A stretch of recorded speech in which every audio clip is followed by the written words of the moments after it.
আমি খুবই আশ্চর্য হয়েছি বিষয়টাতে। নিশ্চয় বিএনপির যারা বা ছাত্রদলের যারা নেতাকর্মী আছেন তারাও আশ্চর্য হবেন। অনেকে অলরেডি তাকে অকৃতজ্ঞ, নিমক-হারাম, বেঈমান হিসাবেও আখ্যায়িত করেছেন।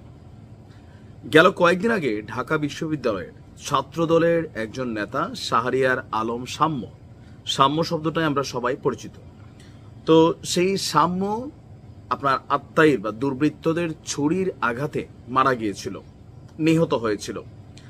আর এই নিহত নিয়ে আপনার কি বলা হচ্ছে, এটা একটা সুষ্ঠু বিচার এবং অপরাধীদের গ্রেপ্তারের দাবিতে আনটিল গতকালকে পর্যন্ত আমরা দেখেছি ছাত্রদলের মানে মিটিং, মিছিল, সমাবেশ, বিক্ষোভ বিভিন্ন জায়গায় তারা এই পরিশ্রম করছে। ইভেন সাম্যের বিচার নিয়ে জনাব তারেক রহমান থেকে শুরু করে সবাই কথা বলছেন, কিন্তু সবাইকে অবাক করে দিয়ে এই সাম্যের আপন বড় ভাই ছাত্রদলের কেন্দ্রীয় কমিটিতে সাবেক একজন নেতা, তিনি হুট করে এসে এনসিপিতে যোগ দিয়ে বসছেন।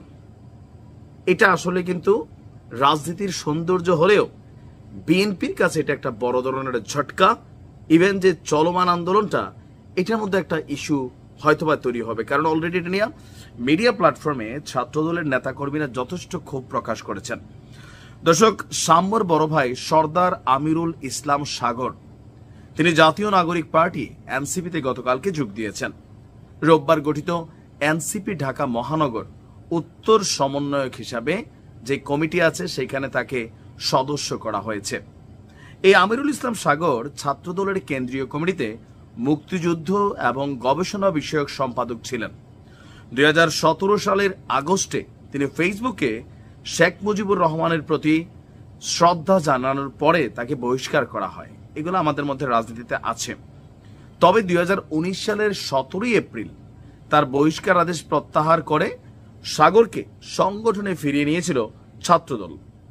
ঢাকা বিশ্ববিদ্যালয় এফ রহমান হল ছাত্রদলের সাহিত্য এবং প্রকাশনা সম্পাদক সাম্য গত 13 মে যখন সোহরাওয়ার্দী উদ্যানের মুক্তমঞ্চের পাশে নিহত হন, আর এর দাবিতে যে আন্দোলন অব্যাহত রেখেছে ছাত্রদল, তো সেই ঘটনায় একজন কি বলছে মূল ভূমিকাকারী ছাত্রদলের সাথে হিসাবে তিনিও কিন্তু অংশ নিয়েছিলেন ভাইয়ের হত্যার বিচারের জন্য। সমকালকে প্রকাশিত গণমাধ্যম সমকালে সাগর বলছেন, 2019 সালে ছাত্র রাজনীতি ছাড়ার পর থেকে আর কিছুতেই ছিলাম না। জিয়াউর রহমানের আদর্শের জাতীয়তাবাদী রাজনীতিতে বিশ্বাস করি। আমার বাবাও ছাত্রদলের প্রতিষ্ঠাকালীন নেতা ছিলেন। গতানুগতিক ধারার বাইরে গিয়ে জাতীয়তাবাদের রাজনীতি করার প্রচেষ্টা হিসাবেই এনসিপিতে আমি যোগ দিয়েছি। আর মানে এই জিনিসটা সবাইকে খুবই আশ্চর্য করেছে। এখন এটার আসলে কারণ কি? মানে তিনি কি বিএনপির উপর গোস্বা বা ছাত্রদলের উপর গোস্বা? বিষয়টা দুইটা কারণ হতে পারে। একটা কারণ, যেমন ধরেন এই মুহূর্তে বিএনপি আগামী দিনে ক্ষমতায় আসবে, নির্দিষ্ট কিছু পদ পদবীর জন্য হাজার হাজার মানুষ উৎপেতে আছে, অপেক্ষা করছে।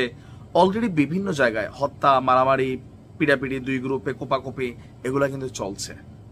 সো হুট করে একটা জায়গাতে কোনো একটা অবস্থান পাওয়া নেওয়া, এটা যতটা কষ্টকর তার তুলনায় এনসিপিতে জয়েন করার পরে যে কোনো জায়গায় একটা ভালো পদ পদবী, অথবা এনসিপি যদি নির্বাচনে যায় তো সেই ক্ষেত্রে একটা সিট পাওয়ার কিন্তু সম্ভাবনা এই সাম্যর ভাইয়ের আছে।